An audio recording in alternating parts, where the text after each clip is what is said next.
everybody. I trust that you're having an excellent morning. It's taken a little bit of work to get live, but we're there. So without further ado, we're going to have a little bit of mindfulness, a little bit of discussion about mindfulness. For those of you not able to watch on one, we have ourselves live on Instagram, which is Instagram at Timothy M. Locklear. We also have YouTube, which is, of course, Timothy M. Locklear. And then for those of you watching on the Facebook, here we are on Facebook. So our goal today originally was to do a bit of mindfulness meditation. That was the intention originally. However, some things changed and we weren't able to connect with the people we were going to connect with, and the times changed. So we figured we would just have discussion about mindfulness, about awareness, about living in the moment. And I have seen a huge spike in the discussion of mindfulness, of awareness. And I've seen the byproduct of that being a lot of individuals being very receptive. So the more it's talked about, the more people are receptive to the idea that we actually are in control of our emotions. So how does that apply? Well, sometimes that means that you just really aren't going to be able to control your environment. And that's a very scary proposition sometimes. That can seem overwhelming. It can seem like it's just too much. But if we take just a quick moment and dig in just a little bit deeper through the surface of that feeling, usually, most of the time, we will see the results we're looking for. I've had people tell me I'm not really into that kind of stuff. I'm not really into the holistic medicine. I'm not really into the hippie sort of way of viewing things. That's what people say often. They say, I'm not really into that. I don't really dig that as much. It's not really my vibe, whatever. You don't have to adopt the same principles or ethics or morals or values of the individuals that you listen to. So for instance, you don't have to necessarily follow every pattern that I follow in order to also follow mindfulness techniques, in order to also be aware of your emotions and aware of your body in this place right now. A lot of times we disconnect, or we have a disconnect between what we say and how we truly actually feel. I was listening to, and this is going to make sense here in just a minute, I was listening to a live 30-minute guided meditation with Sam Harris. And one of the things that Sam said or suggested when we were listening was to observe the thought and emotion and recognize that it is not actually you. Like, you are not becoming that feeling or emotion. So when you say, I am cold, that's not actually true. You're not actually cold. You are feeling cold, right? You are feeling chilly or cold. And so therefore, you are experiencing this experience, this coldness. And that is not the same thing as being cold. So being cold and experiencing coldness are not the same thing. And so when we're observing our emotions, when we're observing our feelings, when we're thinking about what we're saying, what we're doing, how we're doing it, it necessarily matters. If we want and intend to be fully and completely with it and aware, we have got to observe these things. We've got to see these things, not necessarily allow them to control us or to take over us or to run us or rule us, right? That's not our intention. That should not be our intention, to allow it to become us. Okay, so I'm going to pause here for just a moment. We lost the Facebook live feed, which is fine. A lot of people aren't on Facebook, and that's okay. I'm going to write a quick word to them here. I appreciate your patience there, guys. Thank you so much.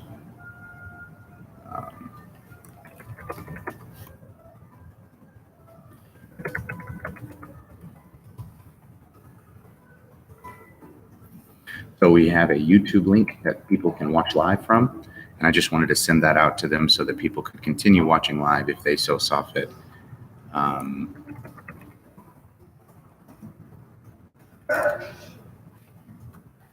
we are. So we are basically going back to the discussion we were having about mindfulness and awareness. We're saying not that we are becoming these experiences, but instead that we are experiencing them if we so choose, right? So we're saying that if we want to experience the feelings that are happening around us, then we can choose to do that. And if we don't, that's the kicker, is if we don't have to.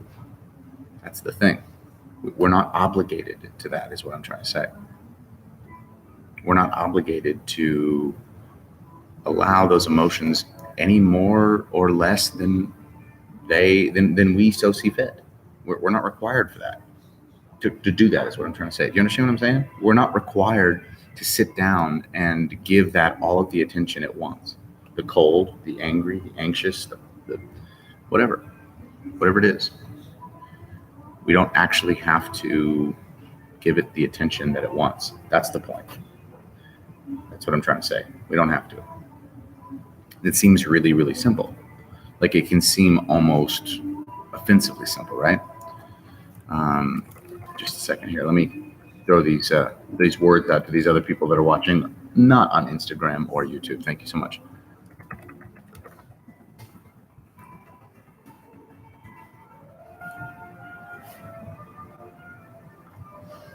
There we are.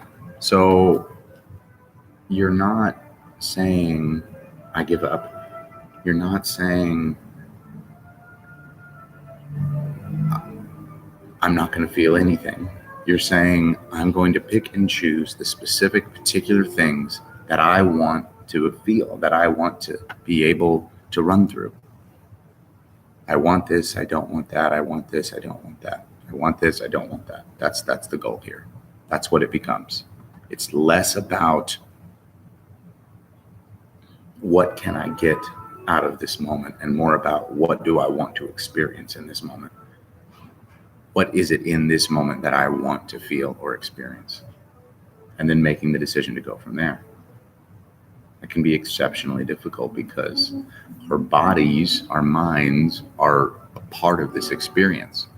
It seems as though there's no way to separate the two, the experience and the feeling, right?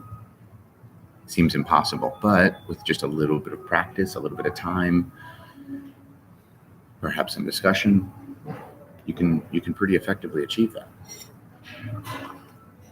I think the reason that my news feed on my Facebook disappeared, the live feed there, was because my device I was using, I believe it updated. So that's why we had the problems we had, which is good. I'm glad it updated. I'm going to find this Sam Harris. There it is. Yeah. Whether you agree with Sam Harris or not, this 30-minute guided meditation that I did with him it's intense. I'm gonna share the link right now because it was so good. It was worth doing again, and I intend to when I have the time. It's very difficult, unfortunately, to find the time to do it. But see, that's the thing, is when you realize that you're having the issues and the problems, you make the time to freak out, you make the time to panic, you make the time to not listen to yourself when you know that you need to calm down. So make the time to do this instead. There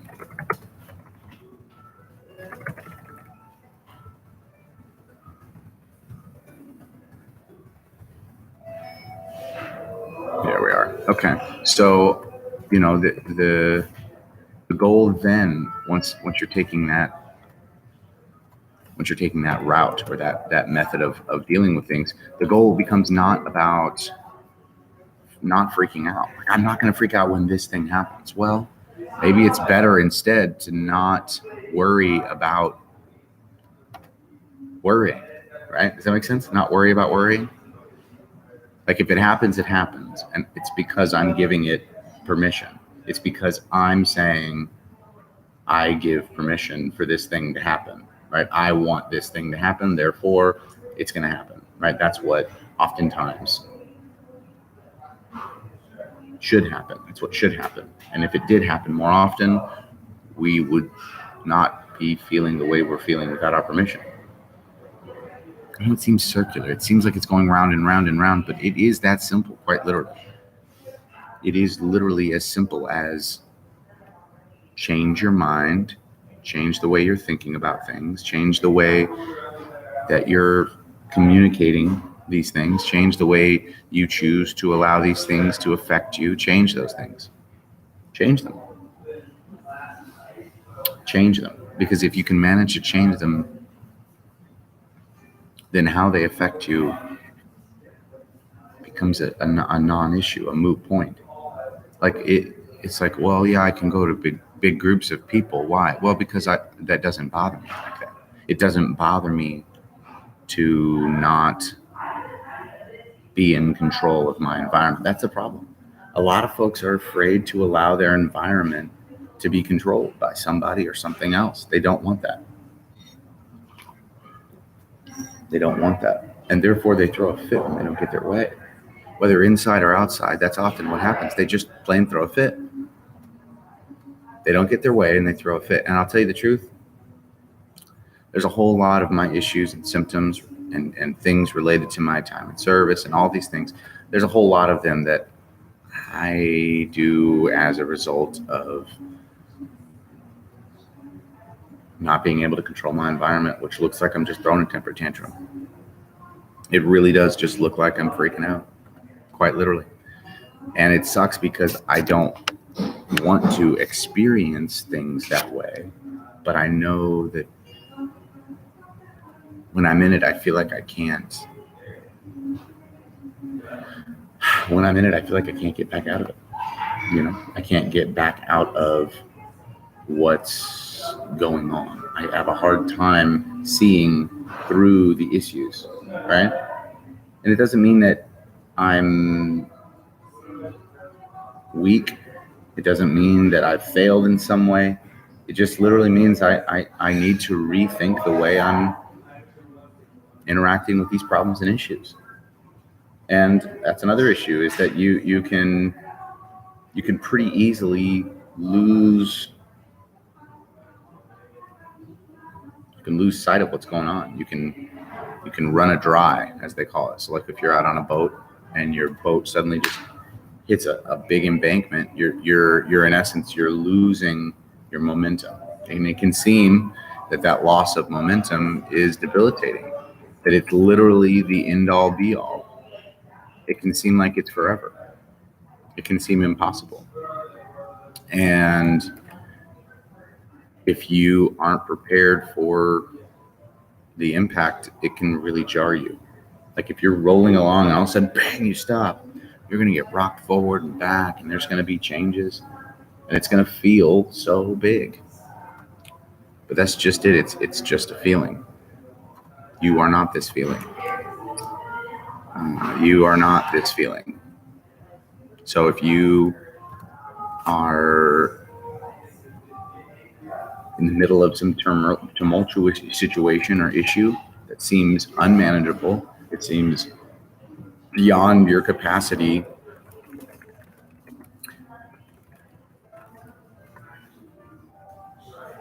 perhaps it's not as big as you think it is. Perhaps the problem that you're facing, the issue, the situation could just use a bit of restructure in your observation, just a little bit of a twist or a change, just a little bit. It won't be long before you'll see the problem start to shift or change. You'll start to notice a lot of responses that you weren't getting before from these things. So you're sitting there at home and you get a phone call from a family member that every time you talk to them, man, it makes your blood pressure go up and it makes your jaw chatter, or it makes your hand shake, or you get you wrapped around the axle. Something happens every time. Your response is your choice. Those are just feelings. Those are just feelings. So you can choose to give those feelings as much or as little authority or precedent as you choose. That's your choice. And I know, again, that can sound trite. It can sound very simple. It can sound, that can't be. Like there's no way that can be. It can't be that simple, because if it's that simple, they would say, then that means I have given in too much. That means that I have in some way or another failed, or I've missed the mark somehow, they say. They feel, a lot of times people feel that way. A lot of times people feel as though they don't have the ability to even make the decision about their emotions or feelings. They say, these things happen to me. How could anyone else not respond that way, is what people often say. And that's garbage. That's a garbage way of thinking, right? The best way to deal with your issues and problems is definitely not to blame them on the circumstances.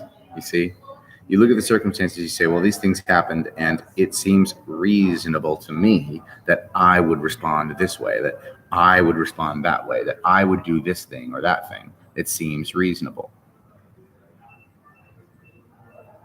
It seems reasonable to say, well, these problems are occurring and I have no control over them, and therefore they're happening to me. But with just a little bit of a perspective view difference, you can see how actually they are happening with your permission, meaning they're occurring. There are events that are happening around you, taking place, but you are the one responsible for their response, for the response that you give, that you take, that you take, that you take. It seems weird when you think of it that way, that you're actually in control of this whole thing, this response thing, the ship that you're driving this body here, that you're the one actually sort of pulling the levers and strings. And you can choose to submit that body or will to other things, religious ideas, organizational ideas, patriotic ideas. You can choose to submit if you want, and that's okay. But don't ever think for a minute that it's against your will, because you have the choice to give in or fight as you so see fit. Like, you're in the driver's seat in most regards. So I have taken the time to consider my day recently in my meditation. So I'll sit down for 20, 30 minutes and I'll consider my day. I'll consider, excuse me, I'll consider the actions I took that day, the words that I said. And there's people that I've heard that say, well, that's not a great idea. That's not the best idea. Why not? Well, because you're really you're dwelling on the past, and you're just really thinking about the past, and you're not moving forward. And I disagree. And this is why. I actually think that to break through some of those issues related to the trauma you've experienced, have these come up and these things that occur, it can be easy to say, had I only done this, this would have been different. Change that, this would have been different. But the truth is, if you're not going to be aware of what you're doing now, you won't be aware of what you're doing when you're in the middle of that difficult moment. You have to be aware of what you're doing right now, in this moment, right now and in this moment, in order to fully be able to take ownership and responsibility when things go poorly. So for instance, right now, I'm choosing to drink this coffee and sit in this place and have these discussions and talk about these things. Later down the road, someone might do something to me that would be seemingly without my permission, and therefore I would view that as poor or difficult or annoying. But the fact is, I'm in control of my responses now to this decision that I did take part in, and I'm also in control of my responses later to the decision that I did not seemingly take part in. But the fact is, I did take part in it. If I choose to walk on a sidewalk and someone else walks up to me and trips me, I chose to walk on the sidewalk. It's my choice. Yeah, but they tripped you. Okay, but let's go back to the decision before that and the decision before that. Really, we can look at the genesis of that event was your decision to walk on the street. That's hard to say. It's hard to hear, it seems like, because you would, it seems like you would want to not take responsibility for that action, because it can seem easy to say, this isn't fair. This isn't fair. This is happening against my permission. This isn't fair. It can be easy to say that, but the truth is, you chose to get up and move forward. So you're in the driver's seat, at least in that way. And that seems impossible. That seems like, well, no, you're saying you're taking all of the responsibility on yourself. Kind of a little bit, perhaps. And I know that seems dumb, but it really, it's what you can control. It's what you're in the driver's seat for, which is this sort of intentional life that you're living. And a lot of people get wrapped around those words. They get enamored by the idea of what a movement carries with it. So you hear a phrase, like for instance, mindfulness or Christian or religious or coffee. You hear all these words and you connect to them little meanings. Would you like to have coffee? Well, in your mind, that means something. And that has like this cultural implication and all these things. Experiences that's going to make the difference. It seems hard to fathom. So much of this stuff seems like it's happening without my. So the punches, stay light, stay happy, stay focused. And if you choose not to be happy, that's okay. You don't have to stay happy, but just know that it's your decision to choose to do that. Like you chose to make that choice to say, you know what, this is going to make me unhappy now. So now I'm unhappy. And it doesn't seem like that. That seems patronizing. That seems like you're making a joke, but it's not. It's legitimate. It's legitimate. All right, guys. So listen, it's 8:46 here in Omaha. And I am planning on, hopefully, heading to this jiu-jitsu competition where we're going to go. I'm not competing, but we're going to take a bunch of people with us. And by a bunch of people, I mean we're going to take a bunch of little humans. I'm going to take all my kids with me. And we're going to try to watch this competition. I think it's going to be fun. I'm excited to do it. I honestly don't know what it's going to be like. I'm a little nervous, but I'm also kind of excited at the same time. So I think we'll be able to have a good time. If you've watched and this has helped, excellent. If it hasn't, it's still great to see you. It's still great to be seen. I decided to change locations again, like I said, because we had quite a few people cancel and some things changed, and that's okay. It's still going to be a blast and a fun time. And I still got to be able to share some content with you guys. For those of you watching or listening, we're going to be having a quarter times discussion on Sunday. So from here, I appreciate you guys. Thanks so much for listening live on Instagram. I'm going to go ahead and turn this one off. I appreciate you folks. Thank you.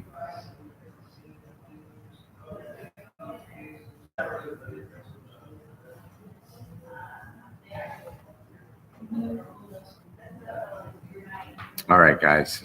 Thank you, YouTube. I appreciate your patience. Next week, it's going to be a little bit more consistent. I appreciate all you watching on Instagram, YouTube, and Facebook. Thank you.